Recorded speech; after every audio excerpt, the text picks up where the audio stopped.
4, 3, 2, 1.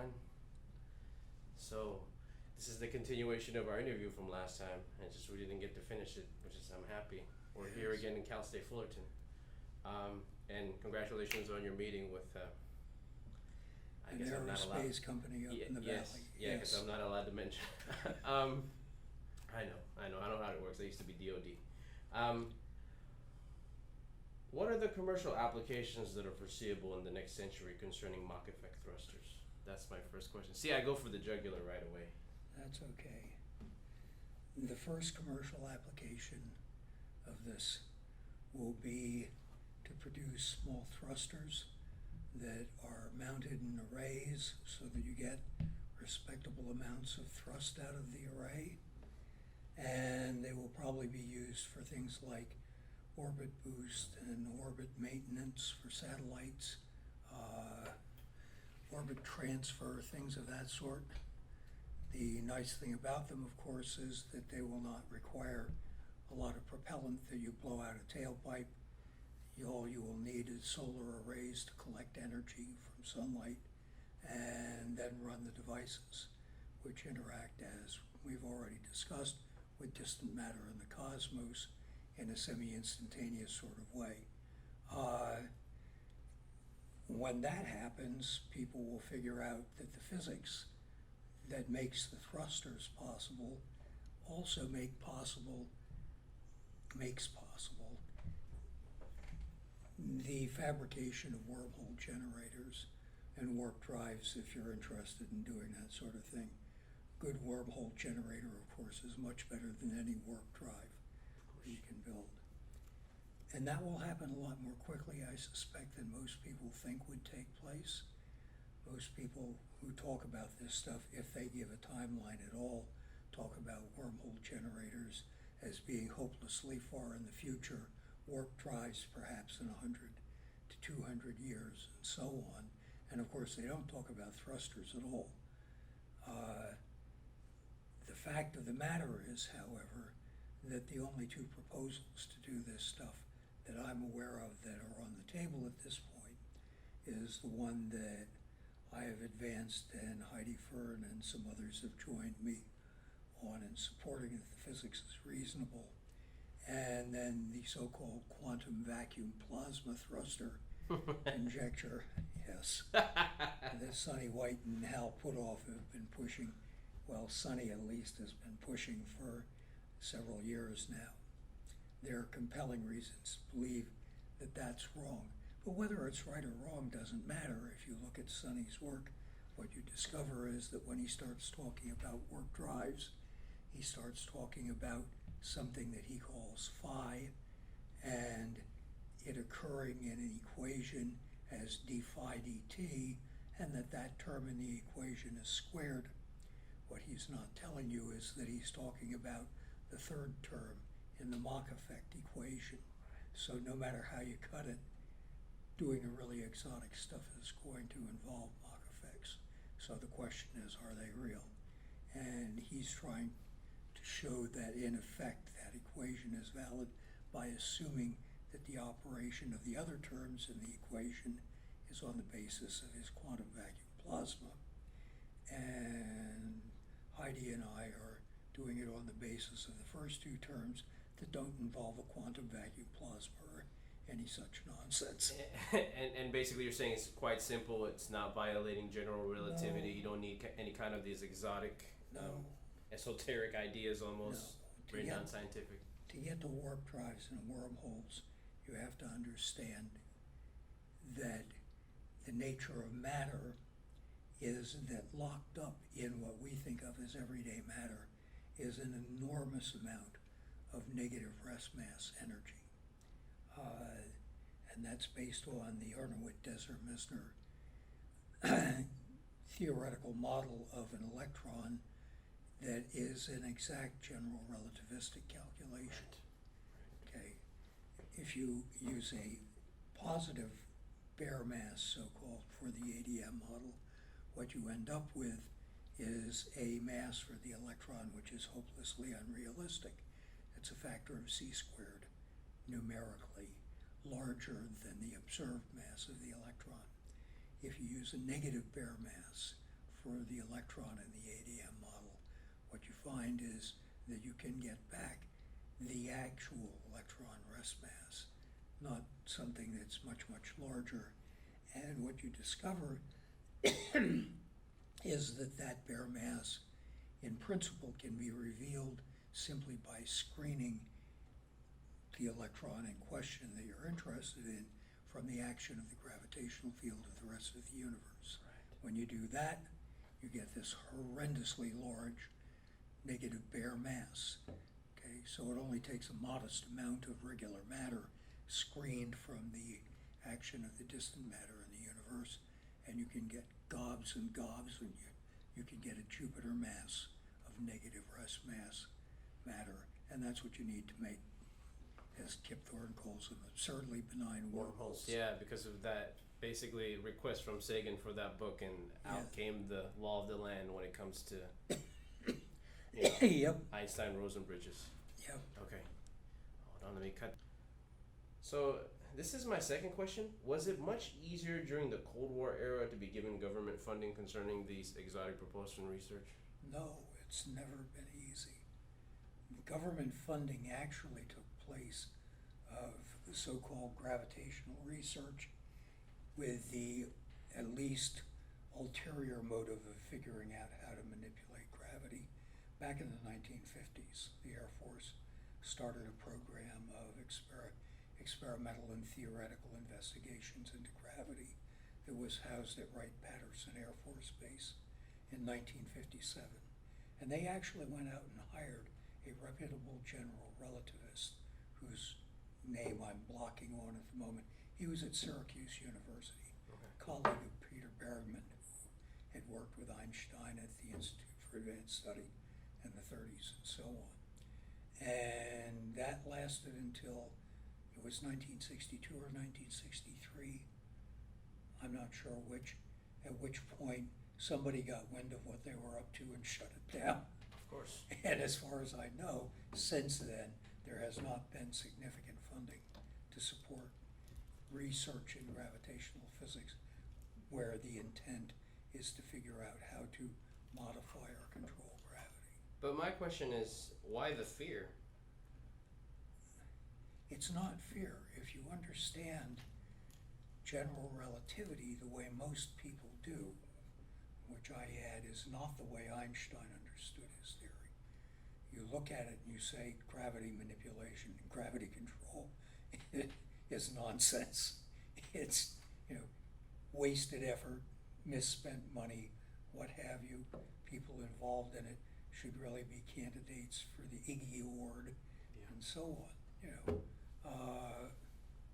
And it's an understandable attitude. The problem is that most people, as I say, don't understand gravity the way Einstein did. Einstein understood that what he was actually doing in general relativity was creating, if you will, a unified field theory of both gravity and inertia. Because when you write general relativity and you go looking for inertial effects in the formalism of general relativity, what you find is that in the formalism, inertial effects show up as so-called gravitomagnetic effects.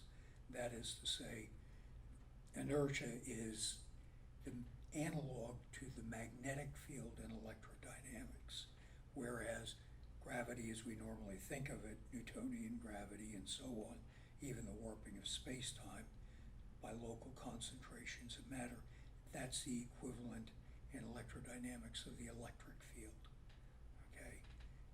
And most people just simply stop there.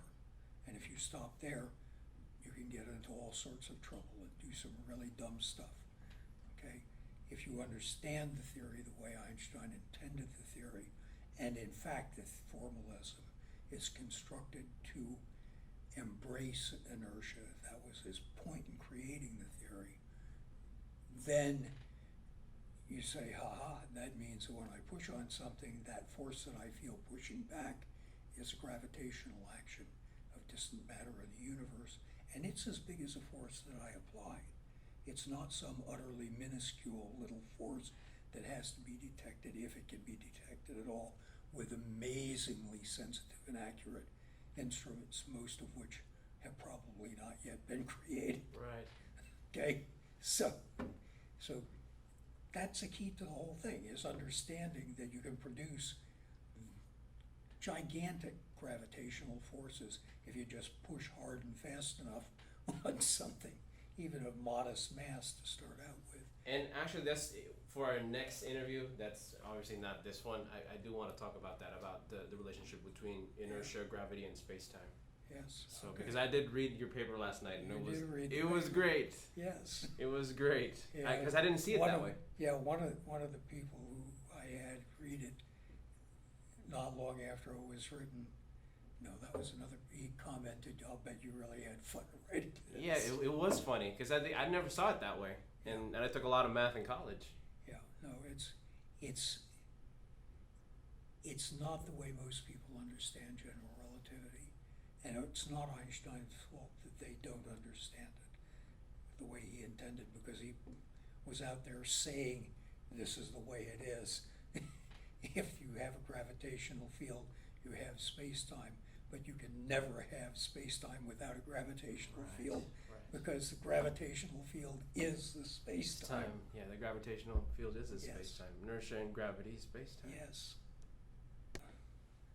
Hoyle and Narlikar. Yeah, so my question, the third one, is explain how Hoyle and Narlikar's advanced wave in their theory is relevant concerning Machian gravitational interaction, and how this applies towards the Mach effect thruster.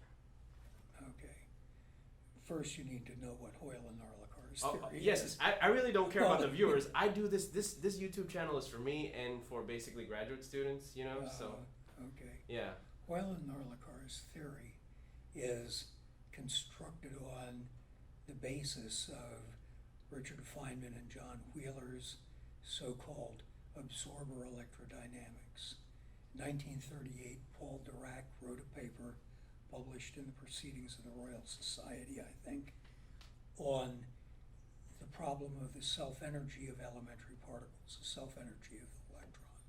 It turns out that when you let the electron's radius go to zero, what you end up with is an infinite amount of self-energy, and if that is taken as being a contributor to the mass of the particle, then of course you end up with electrons with infinite mass, and you can't move them, and as a consequence, nothing ever happens.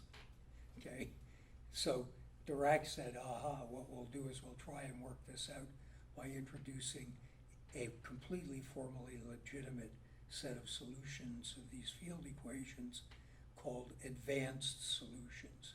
These are solutions of the wave equations where disturbances that the equation described propagate backwards in time. Okay, retarded solutions are the ones that propagate forward in time, and they are the ones with which almost everybody says, there are retarded waves, they're all around us. We can see them as they propagate off into the future, and so on. And almost everybody says, advanced waves? No, I don't think so. Yeah. The problem with advanced waves, of course, is they have their sources in the future and propagate backward in time to the present, and there's an implicit assumption that the source out there in the future is a real physical entity which in fact does operate in the future to produce the disturbances that we see allegedly as part of that in the present. And philosophically speaking, that means the future's already out there, and that means there isn't any free will, and so on and so forth. People get real quirky about it. Yeah, but their classic argument about that is the uncertainty principle. Yeah, no, that doesn't work when you do this. If you want to see this view applied to quantum mechanics, you need to read John Kramer's book, which will be coming out, as I understand it, in January. I need to write that down then. Yeah, I'm not familiar with his arguments. Okay, it's called The Transactional Interpretation of Quantum Mechanics. It's being published by Springer and as I understand it, it's supposed to be out in January. It's a very good book. I've seen it. That's great. That means I never made a mistake in my life. It was all meant to happen. Yeah.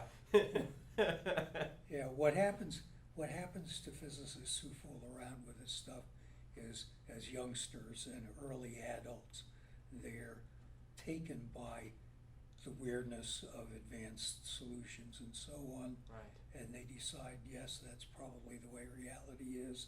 And when they get older, that is to say, they begin to approach my present age, they give up on that and say, oh no, that can't possibly be right, because I'm convinced there really is free will.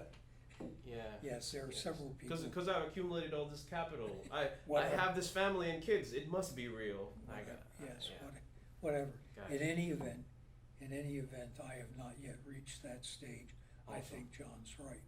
I think that the advanced wave picture is the way in which reality actually operates. So what you want to know is, how does that relate to the Yeah. gizmos in there? Of course. The answer is through Hoyle and Narlikar's theory of advanced waves. What Hoyle and Narlikar did was they looked at the gravitational interaction, and they understood that inertia was a part of gravity.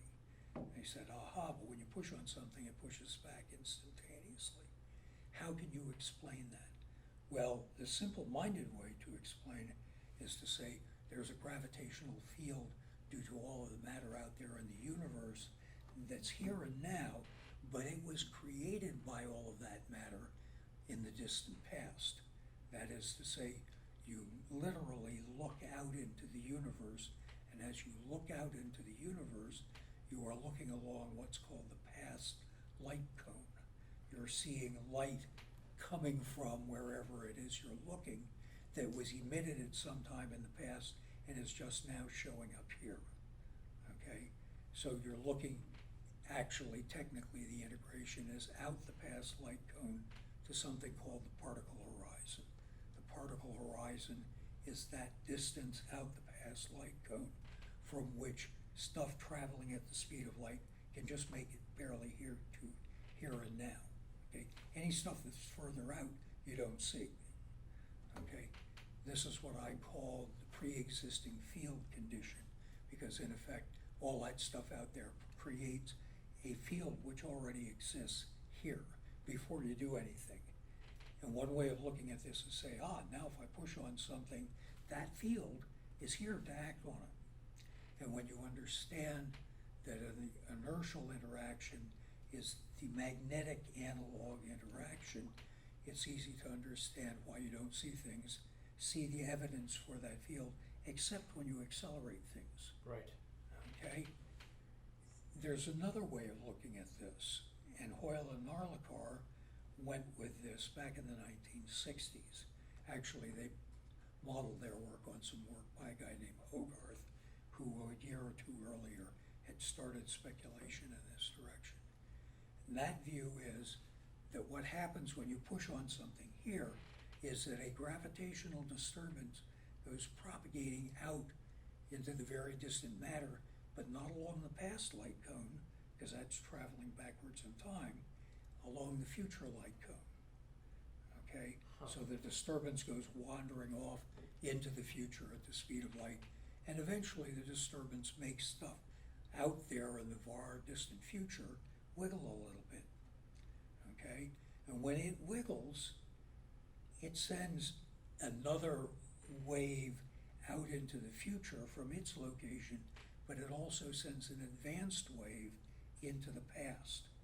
That is to say, you have wiggling out there, and a wave comes back down what for us is the future light cone, but for those events out there is their past light cone. And the waves coming down the past light cone show up right here at exactly the time you push, because it goes out at the speed of light and it comes backwards in time at the speed of light. So it's instantaneous as far as you're concerned.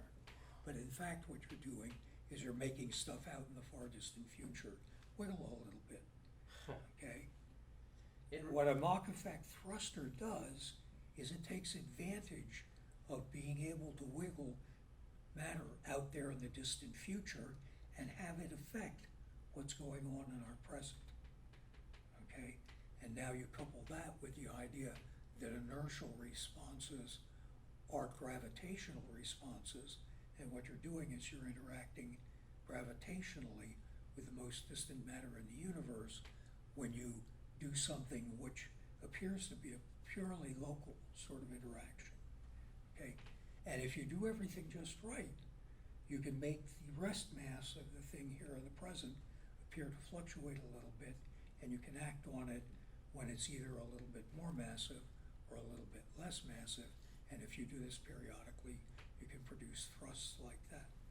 Now you're wondering, gee, if Hoyle and Narlikar did this back in the 1960s, why doesn't everybody know about it? Right. And why isn't everybody building Mach effect thrusters? The answer to that is Stephen Hawking. Yes, because it had that rebuke paper back in the 70s. No, yeah, I know. You know, Stephen Hawking got the manuscript of Hoyle and Narlikar's paper on advanced interactions the night before Hoyle gave a talk on it to the Royal Society. Okay, and he stayed up, if you believe the dramatization of this, overnight, reading Hoyle and Narlikar's paper carefully and checking up on something called the divergence of the advanced solution.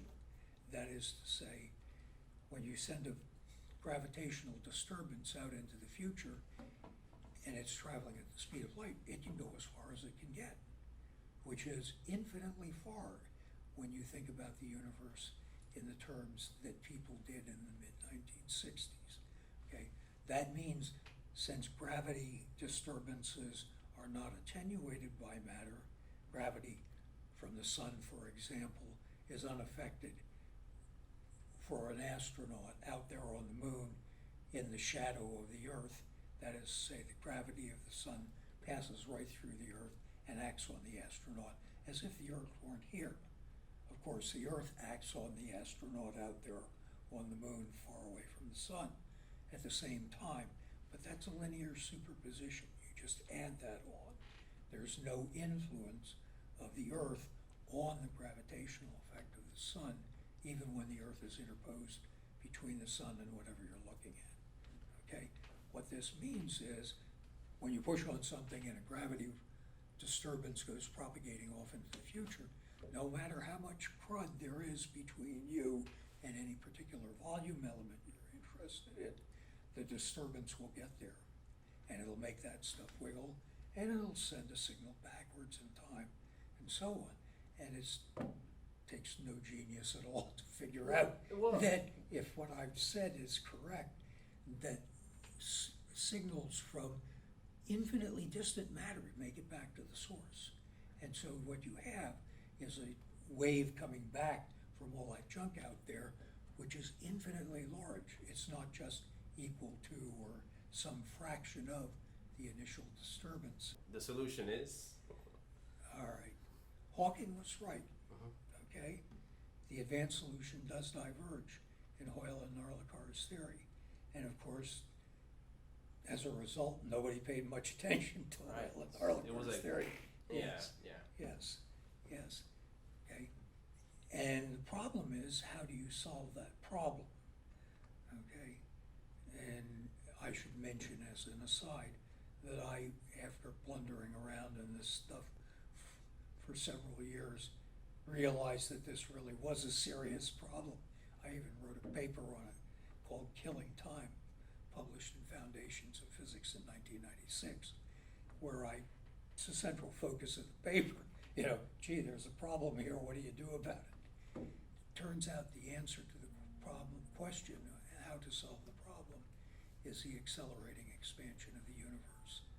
When the universe expansion accelerates, as it does now allegedly because of dark energy, whatever that is, okay, it creates what's called a cosmic horizon at a finite distance in the future. So in effect, it cuts off the interaction between this object here and all of that stuff in the future. The disturbance doesn't keep on propagating infinitely far, and so on. And it solves the problem. I told Heidi about this about a year ago, and suggested that she might want to look at it as an interesting math problem. That an ever expanding universe has a set. That if it's accelerating, Yeah. that there's a natural cutoff There's that suppresses the divergence of the there's a event natural solution. cosmic event horizon. Yeah, cosmic event horizon. Okay, awesome. And she did it.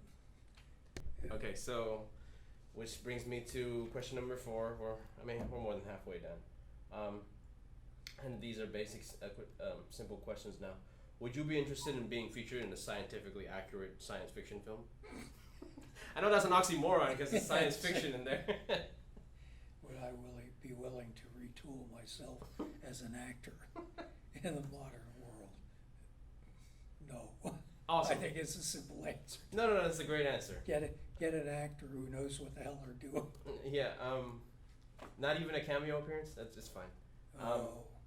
What you mean, like riding a bicycle down the street in the background or something? Yeah, or just sitting down. An Alfred Hitchcock type of Yeah, appearance. that type of deal, yeah. Yes, maybe. Oh, great, awesome. So number 5, what sparked your interest in exploring the history of exotic propulsion research?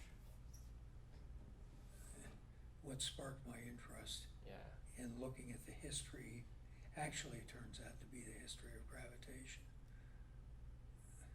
What sparked my interest was I have an ornery streak. And when I saw a sci-fi film back in the late 1950s, and the narrator intones at the beginning of the movie in a setup piece, and at the end of the 23rd or the 27th century, whenever, people discovered how to achieve speed of light travel and shortly thereafter vastly exceed the speed of light. And then you get sound effects and stuff like that. And being young and ignorant, I thought, well, hell, if they can do it at the end of the 23rd century, why not get to work and try to figure out how to do it now? Would you mind me asking which feature was it? It's a film called Forbidden Planet. Oh yes, the wonderful The Tempest. Yeah, it was basically a reimagined Tempest. Yeah, with she has a Robbie mole. the robot.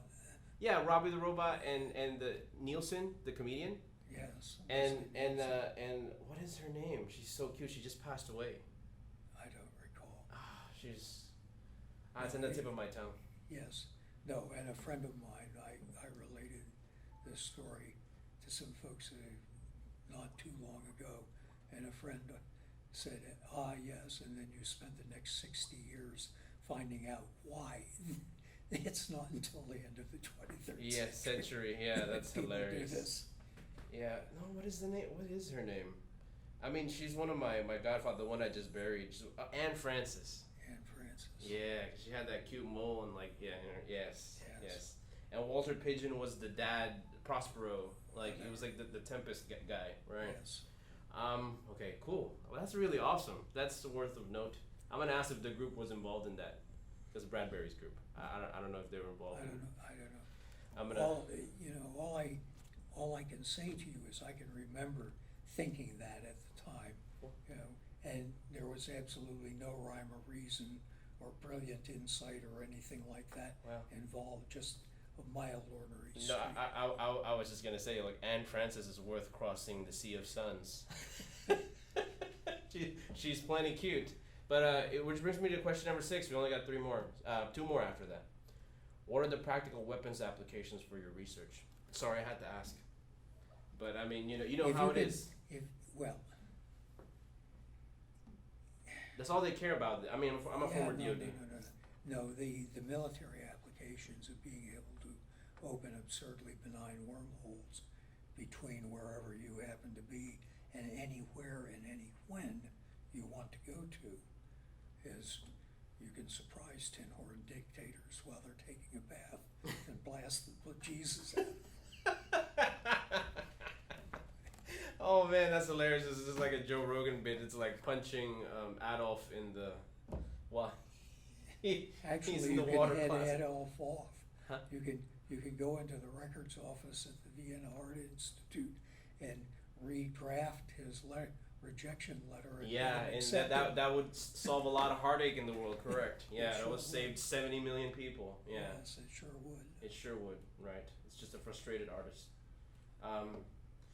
Okay, so the next one is you know what? I can't ask this question because have you approached any weapons contractors? How about DoD? Okay, so let's mark that out. No, Sorry. there's a simple answer to that. Yeah. No. I'm No, sorry. I have not approached. Look, you have to understand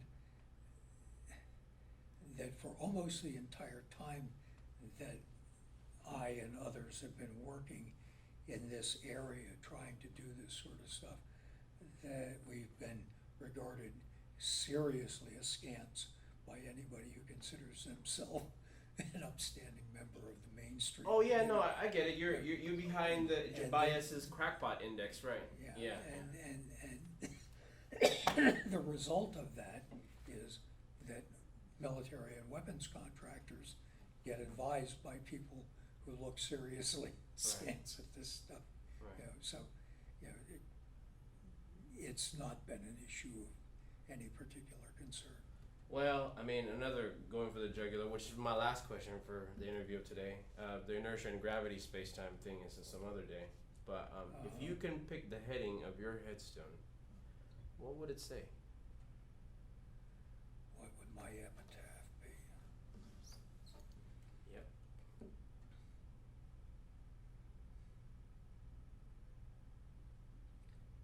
He made a lot of mistakes.